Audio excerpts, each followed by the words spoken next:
own family and do the right thing. You're not free to do any of that. You're only free to do the dumb shit that they don't see as a threat so they can keep their freedom scam alive. And truthfully, if you look at the West, I think America has the highest incarceration rate in the world, yeah. the most laws in the world. Is a higher percentage of its population currently in jail than Stalin had, than Stalin in the gulags. You want to talk about freedom? Now, if I got this big telling everyone to chop their dick off and I wore a wig, I never would have gone to jail. Yeah.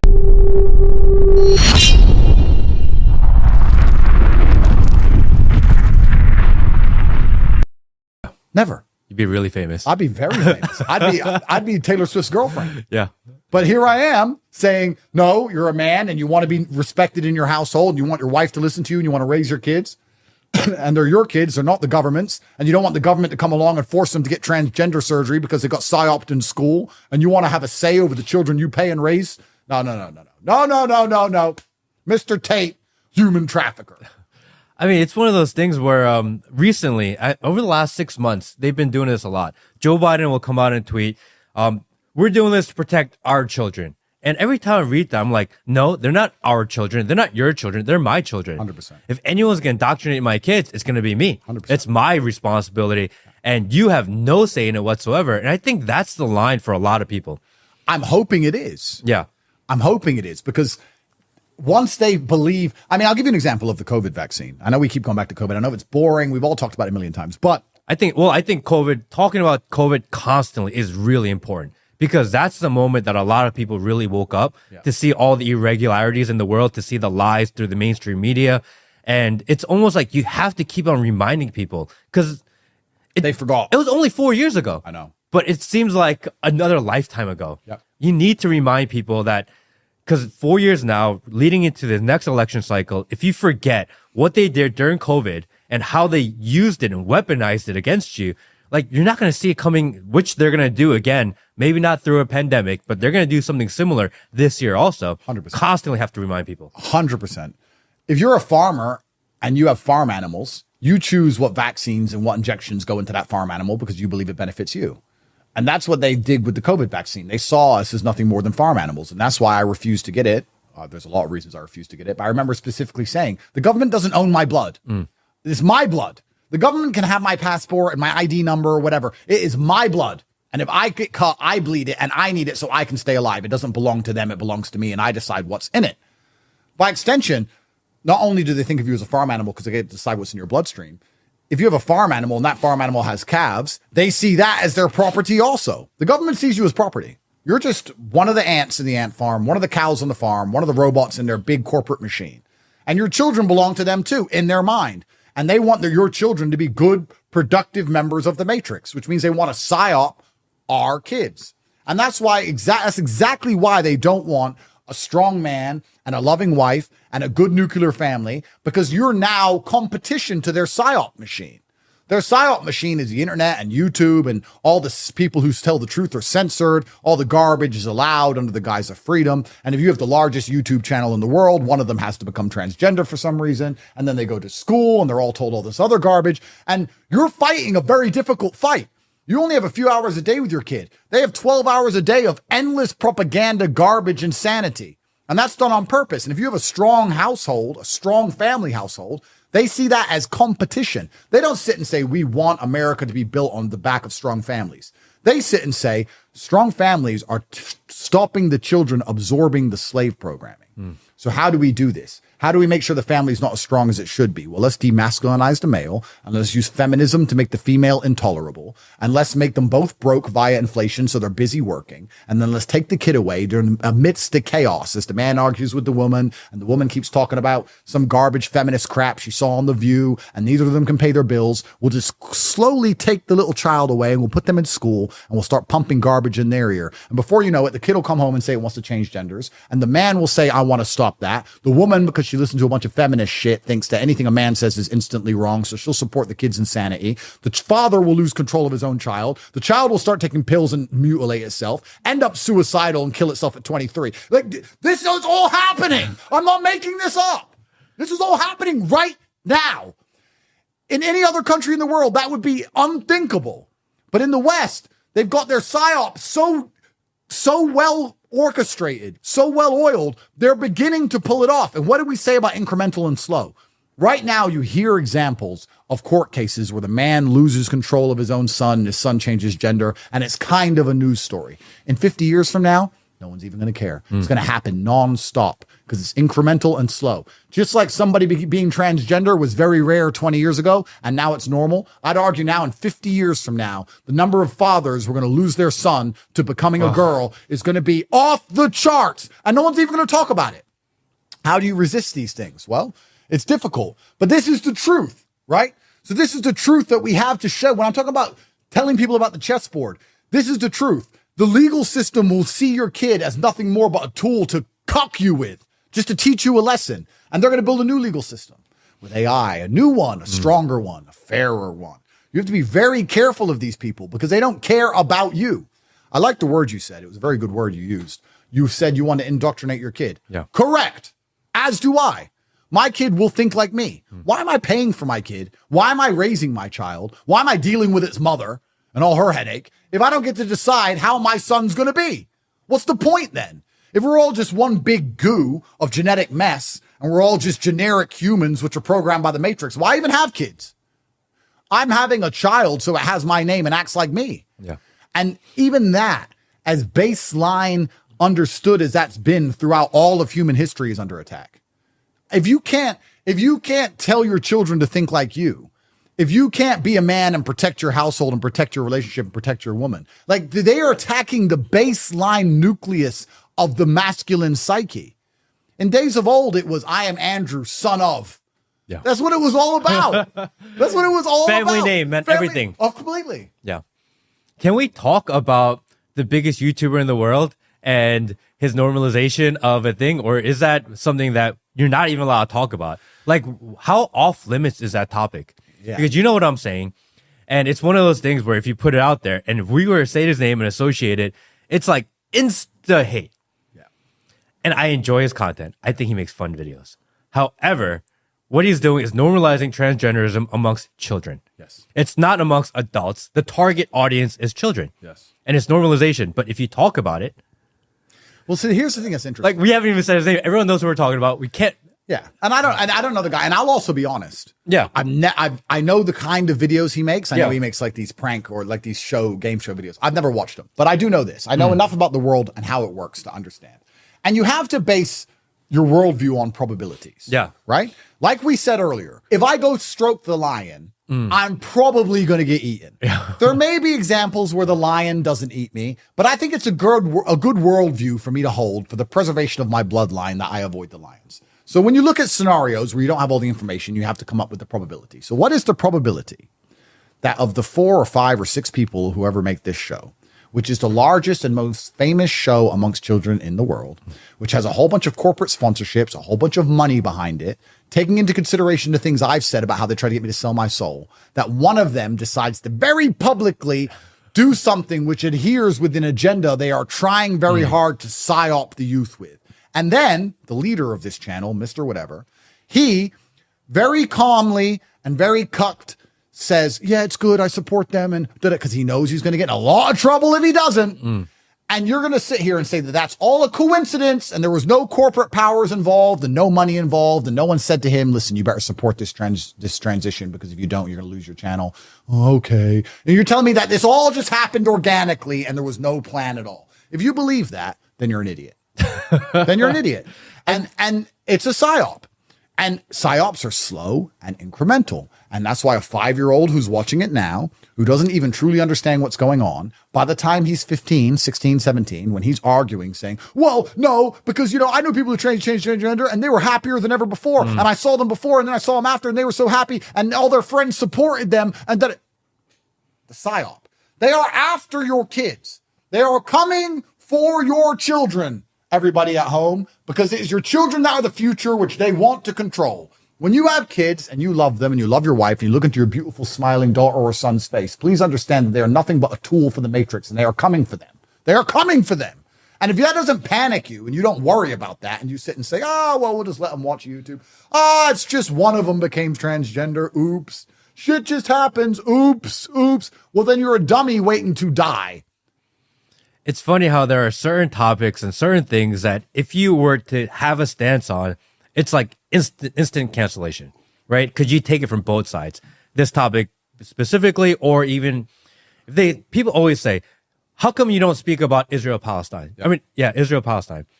I'm like, from my perspective of my history, of my background, I really don't have much skin in the game. Yeah.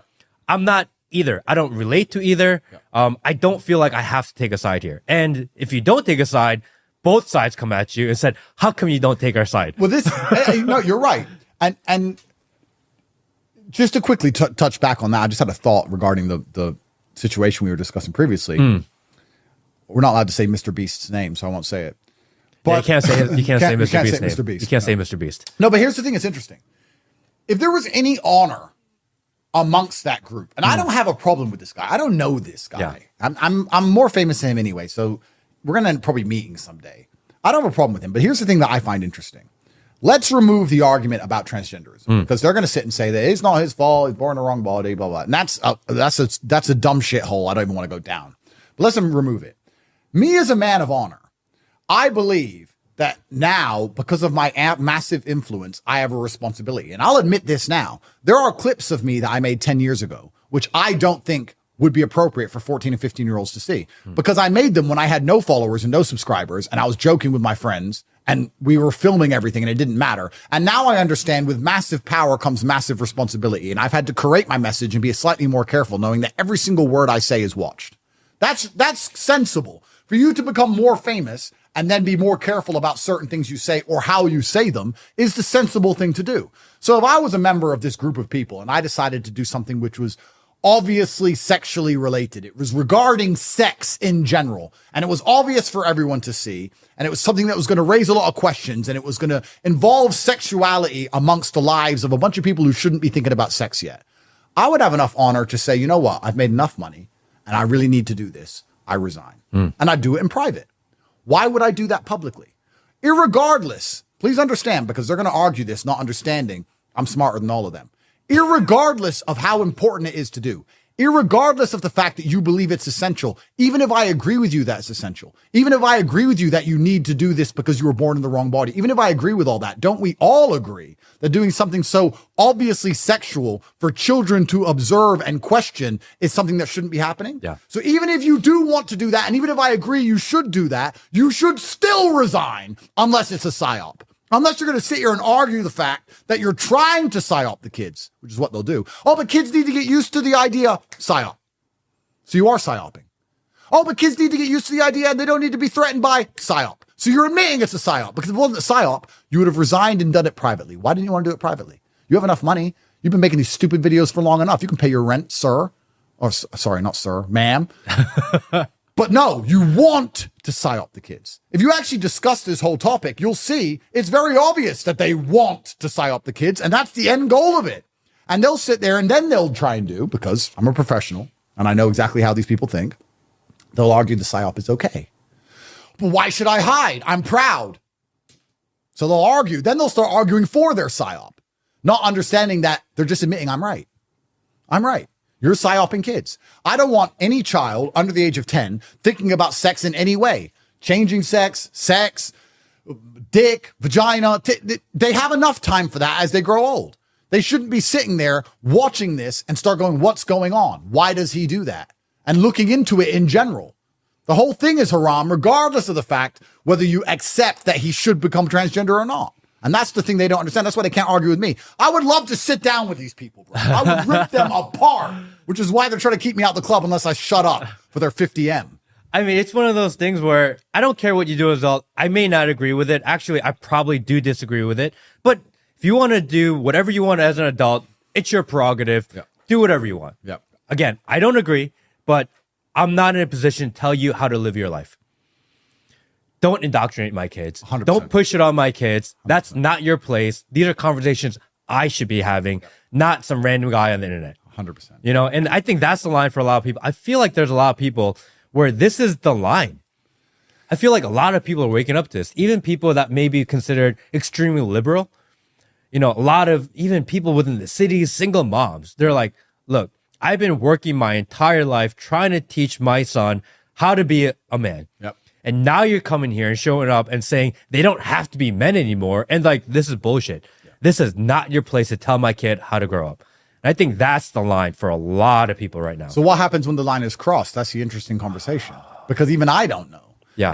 And another thing that people don't understand when I say that the Matrix needs to crack, you do need some form of society. I mean, you do need some form of order. The order we have is corrupted. The order we have is wrong. It's not built on truth. But to a degree, it is a degree of order. It's not war outside in most places yet. So what happens when that line is finally crossed? And I feel like we are getting there, but I don't know if anyone's prepared for it. I prepared for it personally, but collectively, I'm not sure what happens. And this is why I teach the things I teach. And I say so much how important it is to be geographically free and make money and be strong and be brave and be adaptable. And people think I'm saying all these things so they can get girls and buy Lambos. No, I'm saying all these things so you can be the first one out Saigon, because you don't want to try and be the last one. You don't want to be trying to get out when everyone else is trying to get out. You want to get out first. And you need to think ahead. That takes money. It takes connections. You need a visa. You need another passport. You need a house you need things. And I've come up with the answers for me, of course. But then you end up, it's kind of interesting. I talk about globalists all the time and the elites and how they have all this money and how they'll watch nations burn and disappear to another nation, etc. And then I catch myself looking and going, what? That's you too. Is that me? On my private jet with all my kids on my way to Switzerland to hide in the mountains in the bunker? Am I one of them? But you just get to a certain level of influence and money and power where you have the adaptability the common man doesn't have. The common man is stuck and tied to his land in one particular location, which is why the common man should be even more interested in defending the ideals of his nation, more interested in defending the ideals of his town, his city, and his land, because you're stuck there. I'm sticking up for all this stuff, and I'm not even stuck anywhere. I can insult the West all day long and bounce. I can go live somewhere else. Most people can't. So it finds amazing to me that they'll just sit there and allow themselves to just be decimated. They'll just sit on the ship while it's on fire, waiting for it to sink. And it's because they're a coward, and they'll get distracted by the Super Bowl, and they'll watch Taylor Swift chug a beer, and they'll get distracted by porn and distracted by garbage. And they'll just sit there, yay, sports team, waiting to die. And when I say die, I don't even mean it. Maybe you won't get assassinated. No, but your bloodline will be annihilated, because your son will become a girl. That's what's going to happen. Or your son will get married to a woman who won't take his last name. What's the point in that? You are done. And it's because you sat there on your ass watching the Super Bowl like a dummy. Bro, the Super Bowl was on, and I was on Twitter. I don't watch the Super Bowl. I don't watch that shit. And I was on Twitter, and I was watching all the bombings in Gaza. I was like, bro, they're literally killing kids. And this isn't about Palestine, Israel, 1947. Cool. That's a long and detailed argument. They are killing children with bombs. I have a kid that age. Yeah. I see a kid missing her arm, a little girl the same age as my daughter. And I look on Twitter and it's just Super Bowl. It's like these people deserve the slavery they have. I guess one of the things that happens when you sacrifice your own life, which to a degree I have, to try and wake people up, you get a huge degree of satisfaction for the people who understand and see the truth. And you're going to see, as big as you are now, as you get bigger, all the people who come up to you and say, you've helped me. It makes you feel amazing. But there's also a huge degree of resentment for the people who ignore you. I can't, part of you is like, are you out of your mind? I'm here trying to warn you that the ship is on fire and you're obsessed with the Super Bowl. You're just going to perish. And it's not because you are arrogant and want to be listened to. It's not because you're philanthropic and you really want to save their lives. It's not that. It's because these people who ignore you, who buy into the Matrix programming, are the ones they use to attack you with. What do they say in the Matrix? Anyone who's not unplugged can become an agent at any time. It's exactly that.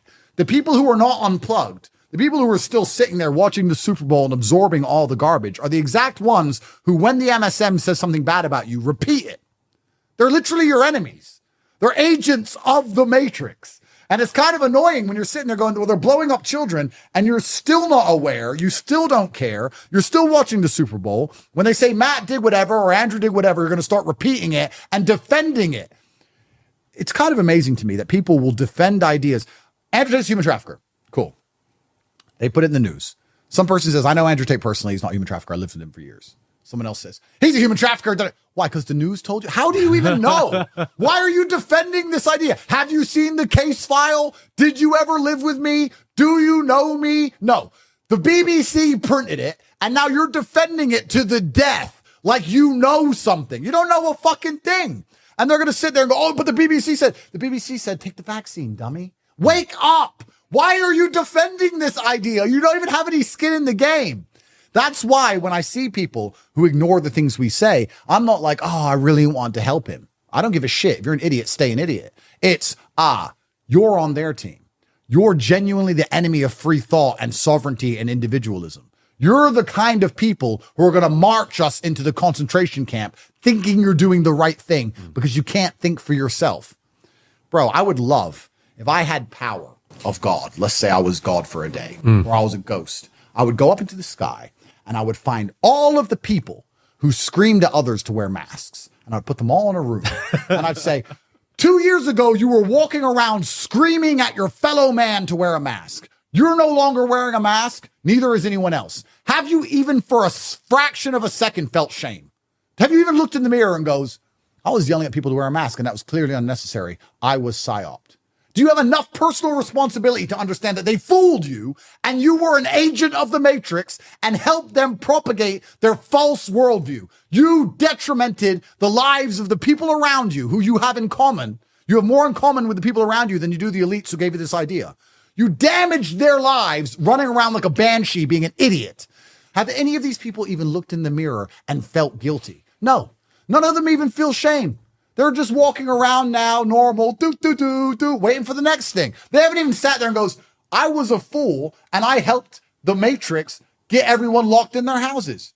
They don't even have any personal responsibility, no shame, no guilt, no honor, nothing. These are the people who would take the 50M. They don't give a fuck. They'll say whatever they're told. Give me the 50M. Yeah, transgenderism's great. Yeah, I'll put a wig on. Honorless, empty people. And the devil loves, what they say, devil loves idle hands. I would argue the devil loves idle souls, empty minds. If I could find all of the people, I'm not a violent man. I'm capable, but I'm a nice man. If I could find the 3 or 4 people who tried to yell at me to wear a mask right now in the world, I might slap them in the face. I might go up to them and say, you don't remember me, but 2.5 years ago in the gas station, you told me to put a mask on. Bam. Because you're an idiot. They're idiots. And it's scary that this many people are walking through the earth just waiting for the next program to be injected into their mind so they can come and attack you and me and their fellow man. They're not going to attack the elites. They're going to be told something by the elites and attack us. One day, Matt, I guarantee there's going to be a protest outside your podcast studio or whatever, and you see a bunch of Matrix-minded slaves screaming whatever they were told to scream. And they're going to be like, what the fuck is going on? I'm going to call my mom. Mom, I made it. You know? I'll be arrested soon. They're here. It happened. Crazy. I feel like there's a populace of people that are waking up, though. I do. I think there are people out there that may be the mask pushers that are now going, hey, because the PSYOP at that time, it was maybe the most well-orchestrated PSYOP ever. Yep. They said, if you don't do this, you're going to kill grandma. Yeah, bro. And if you have, even if it wasn't real, even if you didn't believe it, for that 1% chance that could be true, some people were willing to make a little bit of sacrifice. Yep. And I can almost understand those people because maybe they didn't believe it themselves. But what if you're wrong? Yep. And I am responsible for killing grandma, or not even my grandma, your grandma. Yep. And for that, I think that's why what they did during COVID was maybe the most evil thing I've ever done. Because they literally said, comply or you're killing grandma. And that makes me hate the people that enforced it on us much more than the people that complied. Because in that situation, the people that complied, it's a really tough balance. I understand. You know what I mean? Like, yes, some of them were over crazy. And yes, the people that were sitting at the restaurants, forcing you to wear it between the door and it was stupid. I think most people agree it was ridiculous. But I think for a lot of them, it's a tough sell. Again, when they waved grandma in your face and said, this is going to save your grandma. Yeah. How do you say no to that sometimes, you know? I understand, and I know what you're saying, and it's also, you made a good point about the people who enforce it come up with the most evil agenda, the most evil possible justification they can. But they always have. I mean, every single thing they've done. If you look at anything that has resulted in the death of millions of lives, any war, name a war that wasn't built on a lie. Name one. Millions of lives lost, millions of lives affected by extension, fathers lost, brothers lost, sons lost. For what? For a lie. And what was the point of the lie? Money. I don't think many people understand truly how evil the agenda is. I wouldn't, if I had a button right here, I have a lot of money, right? If I had a button right here and I could press the button and someone random on earth would die and I'd get money, I wouldn't press it because I'd feel bad because I don't want the money. But there are people out there who will not just press that button. They'll sleep on the button for the rest of their lives. They'll just sleep on it permanently as arm manufacturers make weapons and destroy random farmers in some random country under the guise of freedom. And they'll make up a lie and they'll just justify it somehow and they'll sleep easy at night. It's truly evil.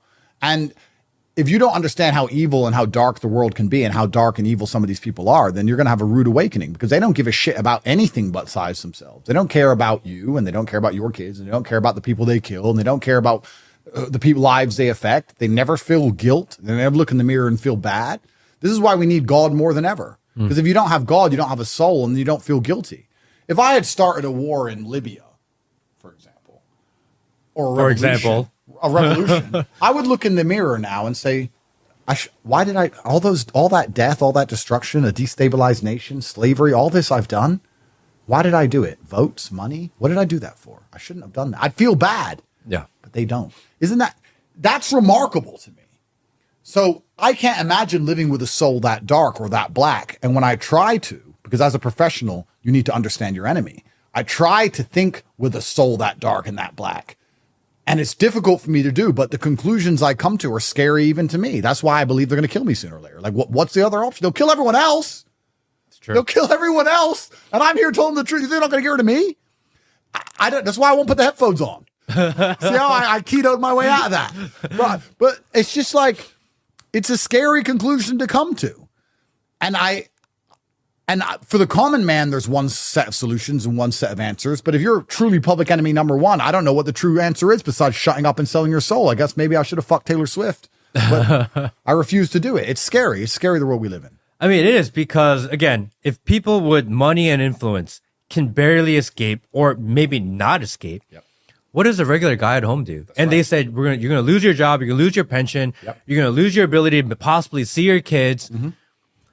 That's right. I'm struggling. And you're right. You're completely right. You can have the highest levels of influence. Let me give an example. Let's look at a few easy examples. Who's getting wrecked with the legal system currently? Elon and Trump. Yeah. They can't escape this garbage. So you're right. What hope does the common man have? Well, there's only two options. There's God and there's numbers. You need enough people to understand the truth, and you need God, which is why when you talk about how you need everybody to understand the truth, why the people who don't understand the truth and watch the Super Bowl, I find so repulsive. Because I understand they are the ones who are impeding our progress because they're the ones who are refusing to listen to anything. For President Trump right now, he just got a fine from in New York, $433 million. I think that happened yesterday. And then $83.3 million for his E. Jean Carroll case. And then 91 other indictments going on. And let's be real. If he was not running for president right now, none of this would be happening. Correct. And I don't think anyone can argue that. I don't think anyone thinks that if he wasn't running, all these legal troubles would happen. If you think that and if you believe it, then obviously it is trying to keep people from running. Do you feel like, because you haven't lived in America in a long time, but you speak and you think about American politics often, do you think like you're connected enough to American society being so separated for so long?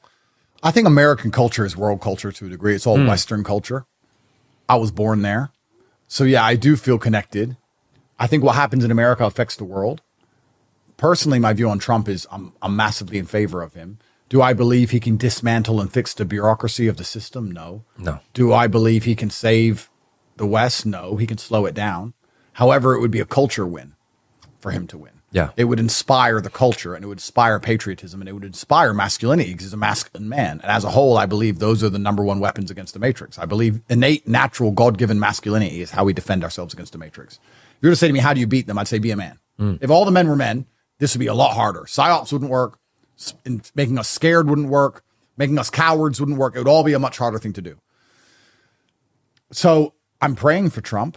Do I believe they're going to let him win? Well, they're clearly trying to stop it in this democracy that, democracy, number one democracy of the world.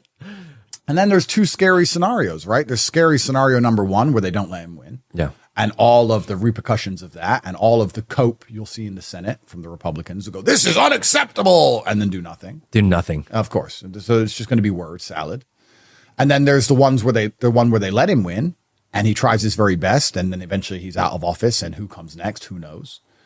And especially if he makes things better a little bit for a little while, and then he's out, and another idiot comes in and it's all wrecked. I feel like it's the last hope. And I don't know what his plans are if he gets in, but unless they're enormous, I don't know if he can stop the decline of the West. And empires come and empires fall. The West is a declining empire. It's on its way out. And then the scary thought of that is, who replaces America as the world leader? And will the world even be better, or will it be worse? You know, or are we going to enter this new, like we discussed earlier, this technological age where AI is the ruler, and there's some server somewhere in Angola in a bunker that controls everything? Who knows? Because usually when an empire falls, usually when a king falls, a new king takes hold. But I think we might be entering a stage of technology where it's not going to be a human that takes control of anything. There'll be humans who perhaps use machines to control everything. And it's only a matter of time till the machines control the humans. And that's what's going to happen. Skynet's coming and we're toast. And how do you defend yourself against all of these things? Well, I think Darwin said in his book, it's not the strongest of the species that survives, it's the most adaptable. How do you adapt to these changes that are happening in the world? And I like to consider myself a person with solutions. I don't want to be one of the people who just complains and points out what's going to happen without a solution. And the solutions I come to are pretty boring when I say you need to have a bunch of money and important friends and a bunch of visas and a bunch of passports. But it is the primary solution in regards to adaptability. Not many people can go live on Fiji. I could if I wasn't in this matrix attack.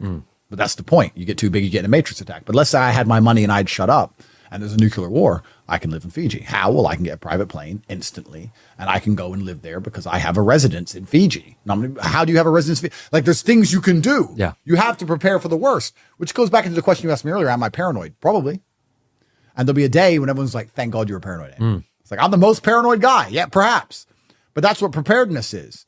But for the common man and the average person, what are the solutions to these problems? I'm open to hearing yours, because unless we talk about people and collectivism and people waking up and to some degree revolution and people understanding that everything's a scam, that's great. But I'm really scared of the new system they build off the back of this broken one. That's what I'm most afraid of. I mean, I think people want to, especially in America, people want to revert back to kind of how it was, where people felt like they had freedom. Even if it wasn't true or not, at least you felt like you had freedom. And right now, somehow, Trump went from the guy that that seemed to be the extreme guy. He's now the man of the people. He's what the people want. And you can feel it in the vibe and the energy and pretty much everywhere you go. He's become the cool person to support. He's changed the culture, the society. And if Trump wins, then people will feel like the people have won. I loved how you said it's a societal win. It's a cultural win. It's a culture win.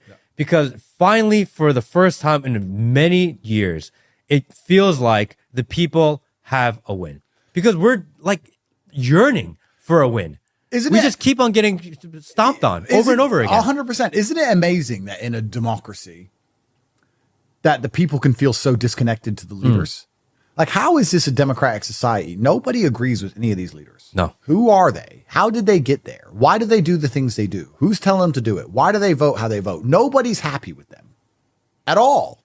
In any Western nation, not just America, in any Western nation, every democratic nation, everyone's pissed off. And somehow they have all the control and all the power. And then you sit and you start to look into, well, how does a democracy work? Money. I get it now. Money. Well, who has all the money? The elites who are above the government. Okay, well, then it's all a fucking scam from the beginning. It's kind of interesting. I was in Belarus like 5 or 6 years ago. And I couldn't believe that Minsk was cleaner and more beautiful than Bucharest. Because I expected it to be kind of like Bucharest, rough around the edges a bit, you know?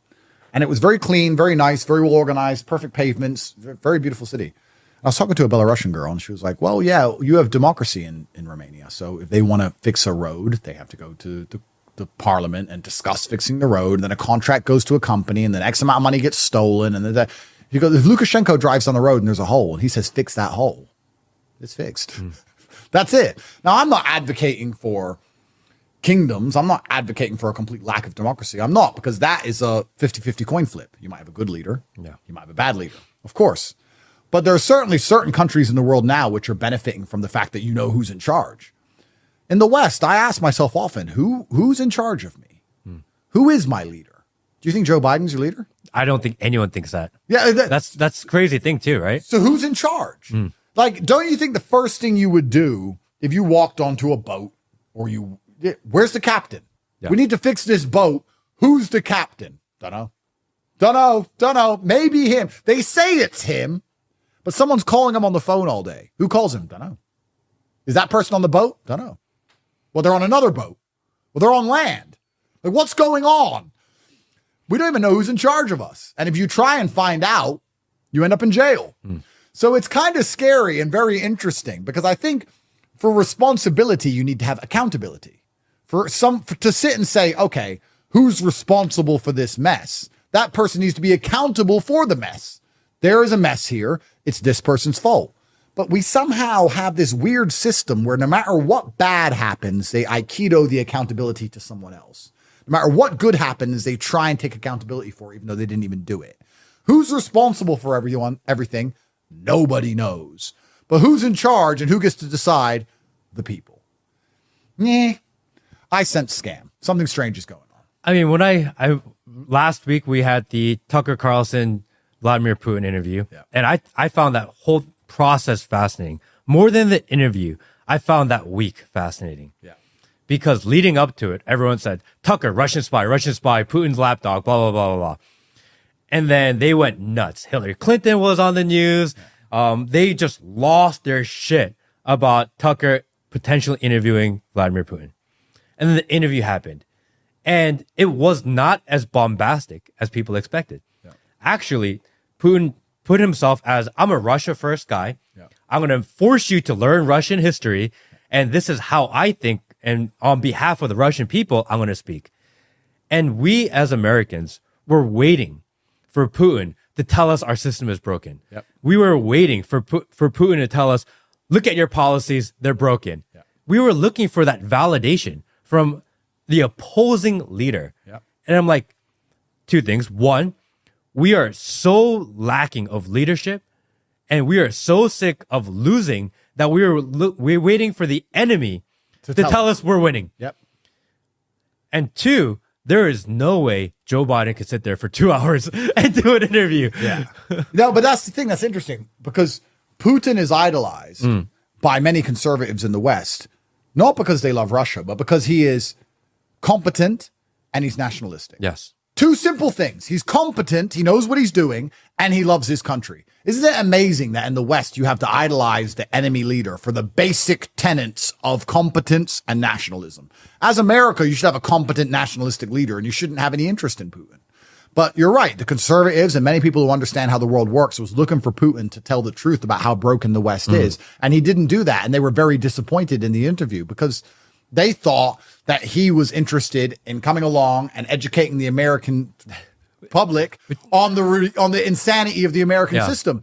But he made it also very clear that America is going to treat him like a forever enemy. And he's happy with how the system currently works in America now. Yeah. He just said after the interview, he said a few days ago, I want Joe Biden to be president. He's a very seasoned statesman and he's been in politics for a long time. What he's saying is, I want America to fail. Yeah.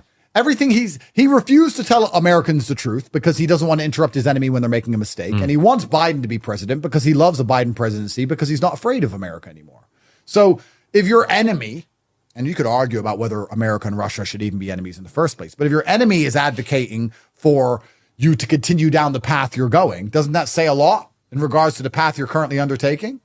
And yeah, you're right. It's kind of crazy that Americans were sitting there looking for the leader of a foreign nation to highlight the insanity of America because there's not a single American leader who will do it.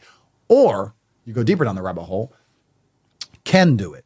I've always wondered, like, me as stubborn as I am, if I wanted to run for politics, would I be able to say the things I want to say? Because there's many barriers on the way, right? First things first, could I even get in? Because they know I'm a wild card. So they do everything they can to stop me getting in. They'd hit me with the MSM and there'd be some scandal and I'm a human trafficker. I go to jail. They'd investigate my money and they'd say I'm a tax evader and they'd take all my money off me and they'd take my house and they'd fuck me every way along the way so that I can't even get that seat. They'd make sure I don't. And all of the big money would be behind my opponent. My opponent would have favorable media, a tour bus, a private jet, because that's how it works. It's all about money. So there's no way I could win. But let's imagine I had huge popular support and I somehow won. And then I get into Congress or the Senate or whatever. And I sit there and I know the truth about this insanity and I try and tell the truth. What happens? You get the call, or someone comes to you and says you can't say that, or they just don't turn your microphone on, or you lose your seat on the next run and you don't even get a chance. It's very interesting to me because I maybe I'm optimistic. I like to believe there's some semblance of humanity left in these leaders, but every time they vote, they cuck. And I'm like, what's going on here? I'd love to try myself and find out, but I probably wouldn't like what happens. I'd probably find out like, I get it. But it's the whole system's fucking broken. It's scary. And then, like I said, because I want to be solution orientated, how do you tell people to prepare for this besides telling them to be adaptable and to a degree run away? Because that's what it is. And like I speak to many Americans and they say, you need to get some land and get a farm and learn to grow your own food. Bro, you think the feds can't raid a farm? Yeah. Are you stupid enough to think that if you get a farm and you grow strawberries, you're going to be okay? Then you're an idiot. The feds can raid a farm just the same. If you think you own that farm, don't pay your property tax. They'll take it off you. You don't own anything and they'll come get you anyway. So you have God and you can believe in God and pray for him to save you. You have adaptability where you can run away from the biggest problems. But besides that, where's the world going? I don't have an answer. It's scary. I'm trying to work it out. Well, I think number one, and Andrew Tate for Congress would be an extremely interesting time. I think that'd be a lot of fun. Trump, VP, let's go. Let's go. I'll go to court. Look at them already taking all my money. Let's go again. Because the more I get close to politics and be around politicians and kind of see behind the veil of politics, number one, it's all narrative control. Yep. All politics is how can you control the messaging and the narrative at that moment. And the longer you can control the narrative, the higher probability that you have to win. You know what's interesting you said about narrative control? We talk about the fact that we're in a war, and we say we're in a culture war. War has always ever only been narrative control. War, the primary objective of war is to demoralize your enemy so they will accept your narrative. So in a traditional hot war, you'll turn up with tanks, they'll turn up with tanks. If you win, you're going to get the enemy. They're going to be afraid of you. They're going to be demoralized, and they will accept your narrative regarding your culture, your views, your currency, your religion, whatever it is. If two religions go to war, the objective is to destroy the enemy so they absorb your religion. They accept your religion because they're demoralized. So it's demoralization and control of the narrative. And even in hot wars, the primary objective is to get control over a certain geographical area, to control the populace so you can tell that populace what to think and force them to adhere to certain ideals. We're in a war right now. You just talked about narrative control. That's exactly what it is. They're trying to demoralize us so they can give us narratives that we're forced to accept. They're trying to control, we say about controlling a geographical area with a hot war. Okay, it's not a hot war, but they're trying to control the internet and control information because it's an information war. Alex Jones, InfoWars, he's nailed it. They're trying to control intellectual property and control property online to be able to purport certain narratives to a demoralized populace. We're in a very active war right now. Yeah. And just because there's no guns firing, well, there are, but just because you don't see guns firing, you think you're not in a war. You are the subject of a war ongoing. There are two teams fighting right now above your head. And depending on which team wins, depends on the narratives you're going to end up holding and your children are going to end up holding. So this is what's so interesting to me when we talk about masculinity and cowardice. If you understand that a war is going on, surely if you're half a man, you're going to look at the two teams and you're going to choose one and you're going to go join the team you believe in. Only a true coward would sit down and be quiet and say, let the two teams fight it out. And whichever team wins, I'll just agree with them, which is what a lot of people are doing. But surely you should sit and see that this war can't be avoided. Yes, I'm suffering because I ran my mouth too much. Yes, they're going to try and put me back in jail. Probably going to succeed. I'll be back with the cockroaches. Fine. I decided to make that decision. I'll smile knowing that I lived true to my heart. So I'm not a coward. But if you're sitting there being a coward thinking, oh, maybe I can avoid the fight, you're really a fool. Because if you say, I refuse to fight, you don't end the war. You just end your control over the outcome of the war. And all you're doing is handing your entire fate to other people. And perhaps the good guys will win. And then you can sit there and be happy, but you'll know you were a bitch. Or perhaps the bad guys win and you're going to wish you fought while you had a chance. But you can't avoid this fight. I run my mouth and I'm in a lot of trouble. Cool. But the war is coming for all of us. I don't know why anyone's sitting there saying, oh, maybe I shouldn't talk. You can't escape it. If you don't want to tell the truth, you're just going to end up a casualty of war. You're going to get there anyway. So, and I'll ask you, if we lose this culture war, won't you feel better you tried? Well, and I don't even think it's a culture war. I think we are actively in war. I don't think back in the day, we used to be an analog war where people sit around and they shoot each other. Yep.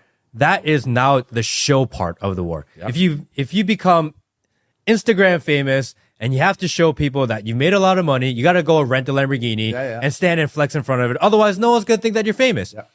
That's what the physical war is. We're in a digital age where analog doesn't mean anything anymore. It's messy, it's dirty, takes a lot of time, and it's hard to clean up. Everything about our life is digital. To think that war is analog is ridiculous. We are actively in a digital war, and we're fighting over propaganda, over information, over influence. Yep. And that's why people that are against the narrative, like you, like me, like guys like Tucker Carlson, Alex Jones, even if you don't agree with everything that everyone says, they're actively fighting against the mainstream propaganda. Yep. And that's why I say you're a general. That's why Tucker is a general. That's why Alex Jones is a general. Because even amongst one side of the war, all the generals aren't the same. They all have their nuances, their way of communicating, the way they have to build their armies behind them. Not all generals are the same, but they're all fighting the same side. It's good and it's evil.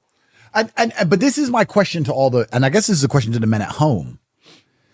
If you accept a war is ongoing and you accept that it's for the fate of your bloodline, how do you live with yourself as a man if you're not trying to make the good team win?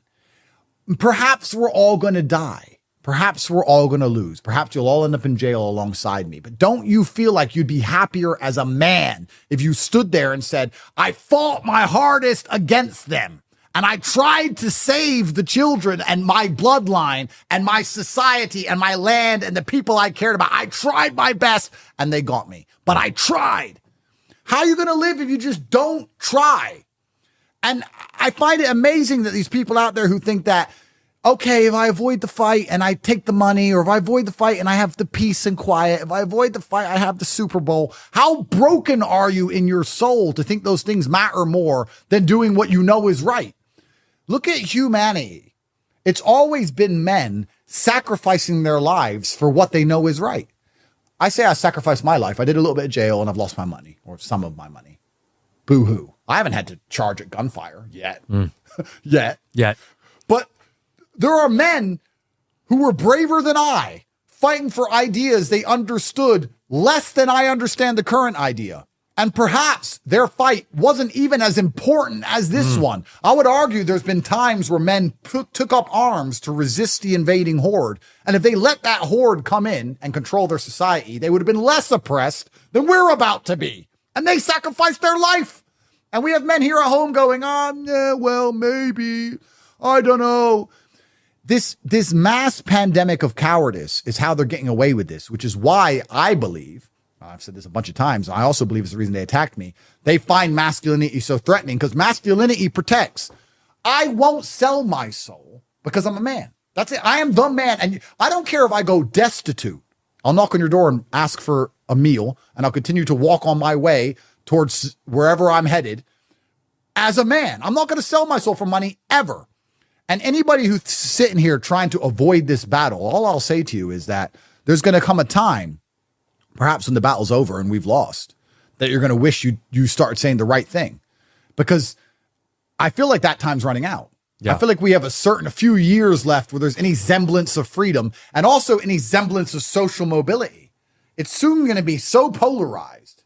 I said this on a podcast a long time ago. There's going to be have-nots and have-yots. It really is going to get there. You have a certain amount of years to get money or get a network or tell the truth before they finally put the schism in the world, and you have the AI serfs who are controlled by their facial recognition, and you have the elites who don't have to listen anymore, and time is running out.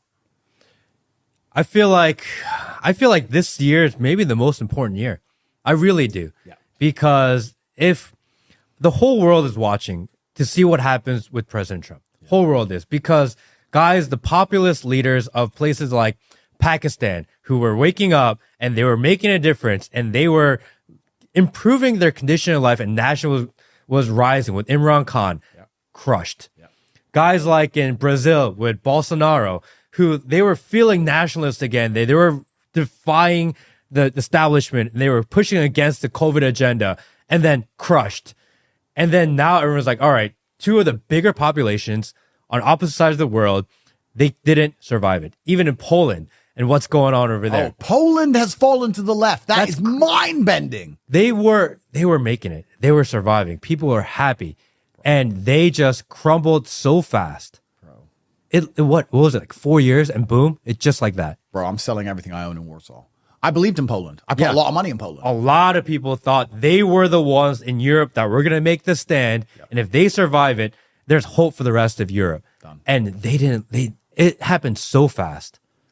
And that's what's scary, because Patrick Bet-David, he made a video explaining that, I don't know the exact numbers, 42% of the world population has an election this year. Yeah. Or something like that. There's the largest Muslim country has an election. America has an election. The entire world has elections in the same year. I think it's unprecedented with the number of people who get to vote. And some people see that as a massive opportunity, and I guess it is. But I see that, I'll be honest with you, as a power grab. Yeah. I see that as a power grab. I think there's a global power grab that's going to take place this year. I think that everyone who should win isn't going to win. I think that it's going to be the final nail in the coffin for freedom and individual liberty. I think they're going to throw me in a jail cell for a long time for talking too much. I think that anyone else who speaks up is going to start getting thrown in a jail cell. I think the people who understand what's happening are going to be too scared to speak because they're cowards. And I think that once they have absolute control, they're going to implement AI and CBDCs. And I think we're all fucked. That's what I think. And the only answer to that I have found, I want to make this clear as well, because a lot of people ask about my reversion to Islam. The only kind of nations I see which worship anything above money are the Muslim nations. I think that the only nations who sit and say there's something more important than money. No, we will not teach LGBT to children. We don't care about what money you offer us or what sanctions you put on us. That is haram. They seem to be the last people with anything that they worship above money, because if you only worship money, eventually you're going to end up controlled and corrupted. And that's why I think Islam's one of the last resistances to this insanity. And perhaps you can move to Qatar and you can worship God and you can pray 5 times a day like you're supposed to, and you can have a very happy life. But outside of that, I'm struggling to find answers. You can go to Fiji and hide on a tropical island and eat coconuts, perhaps, but not everybody can do that. It's a very small island. It's scary. And I think a huge power grab is coming. And once they cement that power, anybody who tries to talk against it is in a lot of trouble. It's really scary. And we don't want to fear porn people, but that's the reality of the world we live in right now, is that if they can take down Donald Trump, and they've taken down Imran Khan and they've taken out Bolsonaro, again, these guys were ridiculously popular in their own countries. And they were all taken down for corruption, for taking bribes, for taking a painting. And because they called out and they said in Bolsonaro that he led an insurrection or a violent revolt. And then you see what's happening here in the country, not here because we're in Romania. When you see what's happening here, in the United bro, States, trust me, things happen here. Because I was in the cab coming to this hotel, and we were told him that we were from America, and he's like, "What do you think about Joe Biden?" He asked me. I was like, "Oh man, I don't think he's awake." And he's like, "Yeah, do you think Trump can win?" Because even people here, they know that if Trump loses, it's over for everybody. Yep. He's kind of this last man standing type of deal. Absolutely. And now you see $500-600 million in lawsuits against him. So do we survive this? Well, this is the thing that's interesting. So then you have to find answers. So the solutions I've come up with in my mind, of course, are money, because money is power. And I want people to understand that when we talk about how money is the root of all evil. Money is also the root of all good. Money is the vested time and interest of other humans. If you have a bunch of money, you have the stored energy of other people. And I'll give you a very simple example. I have money, so I can get somebody to sweep my floor. I have their stored time and energy in a note or on a bank balance where I can make them sweep a floor for as many hours as I so choose, because I can afford to pay them. It's the stored time and energy of other people. So for evil to be done, it requires the time and energy of humans. And for good to be done, it requires the time and energy of humans. So money is like gunpowder. It can be used for good. It can be used for bad. It's like germ theory. You can save people's lives, or you can create a pathogen that decimates a populace. So it can go both ways. Money is certainly an answer, because if you're completely broke, it's hard for you to influence other people and influence the world by extension. So money is super important. And the other thing I think is important is fraternity and brotherhood and living for something larger than just money itself. That's why I said about the Islamic nations live for God. And I think if you look at any period of human history, one of the things that gives me solace in this insanity is that I feel like men have always believed that the world is ending. Because we're looking at it right now saying, society's over, it's finished. And I feel nervous about that. And I genuinely lose sleep about that sometimes. I don't know how people sleep so easily at night watching the Super Bowl. There's times I wake up in the middle of the night and I'm like, we're fucked. And I can't sleep. But I feel like during the 60s, there were men who felt that way about the hippie revolution. And during World War II, of course, they felt like the world was ending. And I'm sure Vienna felt like the world was ending when the Mongol horde arrived. And I feel like people have always felt like the world is ending. I think if you're a man and you're masculine and you're protective, you're always going to feel like danger is coming. And the world always forms and we continue, and humanity does manage to survive and progress. But it's always been a band of brothers. It's always been masculinity and fraternity which has resisted evil. It's always been the enemy's here. Who's on my team? Here's my gang. Here's my army. Here's my guys. Let's get our swords and let's go fight for it. And I feel like it's also more important than ever that people who are on the right side work together. And Patrick Bet-David said this. He said the leaders are finding the other leaders. And that's true. I think it's more important than ever that we do podcasts together, that other people who agree with us, we do podcasts and we amplify our voices. I think there has to be some degree of unity in the mission. And besides making a bunch of money, because money is power, and besides fraternity for people who are like-minded, I think those are our last chances. Those are the only chances we have. And I do believe we can slow the spread. COVID talk. Yeah. We can resist the insanity long enough, at least. The new norm. Yeah. We can resist the insanity long enough, at least, for them to build a new system on the back of this revolution, if there is one, or adjust the current system enough for life to still be livable. One of the things that's kind of interesting is I find, as like being a cultural leader, one of the things that's most interesting about it is whenever I get any hate, which is actually very rare for me. People talk about like the fact that I'm a hated person, but 98% of the internet loves me. I really believe that. I very rarely see hate comments. Very rarely. And I've never met anyone in person who dislikes me. But man or woman. Women love me too. They're like, yeah, you're right. But when I do see some idiot posting something stupid, I sit and say, it's kind of crazy that I'm trying to help him. He's so ignorant and so stupid. He doesn't realize I'm fighting for his freedom. You know, it's kind of like you're trying to drag the horse to water. And they're like, no, you're stupid. It's like, no, you're going to die. You're trying to help the people who dislike you. It's kind of weird. I don't know if you've ever had that yet. No, it happens all the time. And I tell people, look, whether you agree with my ideas or not, the reality is I'm fighting for your right to have your shit idea. 100%. I don't agree with your idea. I think you're stupid. I think doesn't make any logical sense. But I'm still fighting for your right to have that idea, to say those things that I completely disagree with. Yeah. I'm still fighting for your right. Yeah. And the people on the other side, they're fighting for their right only. Yeah. I'm fighting for your ability to have those bad ideas. I don't agree with you. You don't agree with me. That's fine. But I'm trying to preserve this idea that we can have competing opinions. Yep. Because only through debate, through discussion, through various of ideas, can the great ideas really form. Absolutely. And I don't pretend to be right on everything. I don't want you to agree with everything I say. If anything, please disagree with me. Absolutely. Because it shows to me that I'm not living in an echo chamber. Completely. And you need both sides. You're right, because equilibrium is always going to be the middle of both sides, right? So like if you have a seesaw, if you want it balanced, you need X amount on this side and X amount on that side. So you shouldn't be afraid of any idea as long as it's open and possible to discuss. It gets scary when you remove one side of the weight and it's not allowed to be discussed. Well, then it gets skewed, right? If we're allowed to openly discuss and openly talk, and I'm allowed to say the things I truly believe and I won't be canceled for it, then I don't fear feminism. Yeah. And I don't fear LGBT. And I don't fear transgenderism. I don't fear any of these people. Sit them down at a table with me and I will decimate them in real time. And I will do it so that everybody understands I am right. Because I know I am right and God knows I'm right. And there's no way they can beat me in an argument because it's pretty fucking simple. I have a dick and you have a vagina. It's done. And I'll say it. Done. But if I'm not allowed to talk, well, that's how they get control. And that's why they censor. And that's why it's so scary. So you're right. We're not afraid of their ideas.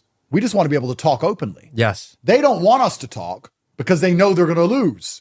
which proves they're wrong. Yeah. And they're not even smart enough to look in the mirror and go, well, why am I so afraid of him talking? Well, it's because I'm incorrect. That's the truth of it. Yeah, I mean, especially in the school systems, when I think about LGBTQ plus, TI plus, QA, and when you think about all these ideas, and they're talking about in school, the teachers are allowed to promote these ideas to their kids, but they can't. The teachers aren't allowed to pray in school, and I think that's the biggest knock for me. If you're gonna allow one, you gotta allow the other. Well, because there's balance. Of completely, but God is always going to be the final resistance to insanity, which is what I said about the Islamic countries, because there's always has to be a line. If money can corrupt, you'll agree with anything, because money can be printed. And if the idea is on the side of money, or if money is on the side of idea, you'll agree with anything. The only thing that's ever going to stop you is if you get to a religious conviction. Only God is going to get to a point where he says, it doesn't matter how much you pay me, it doesn't matter what you make me believe, it doesn't matter what the AI machine does, it doesn't matter how you've psyoped me and indoctrinated me, it doesn't matter how long you've been trying to convince me this is true. I know that my holy book and the God I believe in says this is wrong, so I refuse to believe. Only God is the final barrier to the absolute slave mind insanity. Which is why they fear God, which is why they don't want to teach children about religion. Children are the most susceptible and the most vulnerable and the most programmable people in a populace. So you have to be very careful when you analyze the ideas they're trying to purport to children, because they know children are the most susceptible to believing things. They're also the most susceptible to believing fallacy. It's kind of interesting. We don't teach children things that life will ensure they understand is true. You don't teach them about taxes or things that they're going to learn the reality of. Money management, because fiscal responsibility. Yeah, because they're a hard reality that they're going to have to experience. So we let life teach them that. So we don't care. But we don't let life teach them these other crazy ideas, because if we did, they'd reject the crazy ideas. No, we indoctrinate the young children with the ideas that they'd naturally reject otherwise. If we deleted the idea of LGBT garbage from school, and we let a child grow up to the age of 18 in a normal functioning society, in a normal functioning educational system, and said, is that a man or a woman? It'd be very clear. And everybody knows life will teach them. We're only trying to indoctrinate them against their own eyes, against their own innate understandings of how society works for these insane ideals. But anything important that life's going to teach them anyway, we refuse to teach them. So you should look very carefully at any idea they keep pushing on children, because what they're actually doing is taking an idea which they know is garbage and finding the people who are most likely to believe it, finding the suckers and the gullible, effectively. Who's the most gullible people? Because this is bullshit. So who's gullible? Well, even the most stupid adults reject this because it's so ridiculous. Well, the children are gullible. And then they'll sit there and go, yeah, but the children don't run the world. Yet. Yet. And the psyop takes time. So it's fine. We're going to purport it on these kids. Only 10% will believe, 90% will reject. Next generation, 20% believe, 80% reject. Next generation, and eventually they get what they want. And these people and these families and those who are in charge have been in charge for a very long time because they think generationally. It's a different mindset that most people at home don't understand. You're at home trying to pay your rent. You're not thinking, how do I make sure my grandchildren don't have to pay rent? You're not. And if you are, you're still doing it wrong, because you've got inheritance tax and they're going to fuck you and they're going to take it all off you anyway. You're not doing it the way they're doing it. They're ensuring that there's a country somewhere that you can't even point to on a map that has a water supply. In 2072, the rights to that water supply expire, and it's now going to be owned by a private corporation that his great grandson is going to own so people can drink water. That's how they think. So if they want a particular ideal instilled inside of a nation, even if it doesn't happen while they're alive, they don't care. And it's that degree of thinking that's hard to combat. And that's also why you have to be to a degree unreasonable, because if you give them an inch, they're going to take a mile. Yeah. Because they take an inch a year, and it adds up. So you have to draw a hard line and say, no, I won't give you an inch. You can call me racist and homophobic and bigoted, and you can put me in jail and call me a misogynist. No, I won't give you an inch, because I know where it ends up. So you have to draw that hard line, and God makes it easier to draw the hard line because it's haram. Oh, but he's gay and haram. Yeah, but haram. Hard line. That's why they don't like God, because there's a hard line. They don't want you to have a hard line. What they want you to have is what most conservatives have. Because conservatives are rational, reasonable people. Yeah. And what they do is they give you a line, and conservatives are like, oh, maybe it's nuanced and it's a bendy line. And slowly, bro, the conservatives of today were the liberals of 20 years ago. They just keep on pushed back a little bit by a little bit by a little bit by a little bit. That's right. Quick bathroom break. Sure. And then we'll be right back. Another quick merch plug. Definitely go pick up the Free Thinker hoodie. We have it in a hoodie and a t-shirt. Brand new for this episode. This only works because you guys support our efforts, are part of the Free Thinker army. And if you don't want some merch, hit the donation link. Appreciate you guys. Let's get back to the episode. So I want to get into religion because you talked about your conversion to Islam just a little bit. And I think for a while, I've been really jaded with Christianity in America. Mostly because I see the shift in the church, right? The church has been so weak and so much scandal happens within church. And being a part of it, you're like, all right, like this, something doesn't seem right here. Yeah. And that's when I lived maybe closer to the cities. I used to live in New York City. I used to live much closer to Atlanta. Recently, I moved into part of Georgia that's considered more conservative. Mm-hmm. And moving into the conservative part of the country, I realized that the failing and the falling of the church isn't like a whole American thing. That actually there's a huge section of America that still adheres to the traditional values that we thought and we agreed with early on. Yep. I thought the church as a whole was failing. But then moving into the conservative areas, I realized, no, it's just these liberal areas that are failing. Yep. And the people that are out there, they still hold their values. They don't put up with this bullshit. They are adamantly against what's going on. And it restored my faith back in Christianity. It restored my faith back into the church just a little bit, realizing it's not everybody. Yep. And it restored my faith in humanity to see that there are people there that still believe some of the traditional values that you talk about, that I talk about. Well, that's beautiful because if you tolerate everything, you stand for nothing. And the problem with Christianity, it's based on this endless idea of forgiveness and tolerance. And that's been corrupted and polluted, like you said, by some bad actors. Yeah. And I feel like Christianity's lost a lot of its presence in recent times. And that breaks my heart. I'm a Muslim now, but that breaks my heart because people of the book are people of the book, and we need more God, not less God. And I don't care what God you worship, if you worship God and you're a good person. And it's a shame, really, that Christianity's reached a point where it's mocked so openly and so publicly in Christian nations. That breaks my heart. And I think the attraction of Islam for me personally, and also for a lot of other people now, is there's a lot of people who are just tired of being mocked. And they want a religion which they respect and other people respect. And you can disagree with Islam all you want. And whether you're an atheist or you're a Christian, and you can disagree with it all you want. And I'm not an Islamic scholar to argue that point. However, I will argue the point that it is the most respected religion on the planet. Nobody openly mocks it without fear. If they do, they at least make sure they're very careful about hiding their face or hiding behind a police barricade. Whereas people will mock Christianity openly and think it's a joke. And I feel like it's time for the Christians to take power back by ensuring that their religion is respected. I have some good friends in England who are particularly conservative, and they're upset by the changing demographics of the nation. And as I'm a mixed race American living in Romania who's reverted to Islam. So I'm a complete mongrel. Yeah. However, I grew up in England, and I do understand the innate culture of England, and I do understand why they feel threatened by all these outside people coming in, and I do understand how that's negatively affecting the crime rate, and I do agree with them that they want England to be British. Why shouldn't they? It's their nation. I completely respect it, and a lot of them are very anti-Islam, and I try and explain to them, I agree with you completely in your points of view. That may be confusing to you of why I can be a Muslim, but I can agree with the fact that you want to preserve the UK. But you're mad at Islam like it's Islam's fault, and it's not. It's a universal law. It's a law of the universe that power vacuums get filled. You can't, as Muslims, turn up to a strongly, truly Christian nation and just conquer the religious landscape if Christianity is being absolutely respected. Perhaps in America it's not so bad, but in Europe, people keep complaining about the spread of Islam. Well, where's Christianity? If you leave a complete power vacuum, what do you expect to happen? Yeah. In America, you just name there's certain parts of it which are still Christian. You'll struggle to find very many Christian parts of Europe. We're here in Romania, which is one of the most Christian countries in the world, and Eastern Europe does have a degree of Christianity left. But in the West, there's no God at all besides Islam. You're either an atheist or you're a Muslim.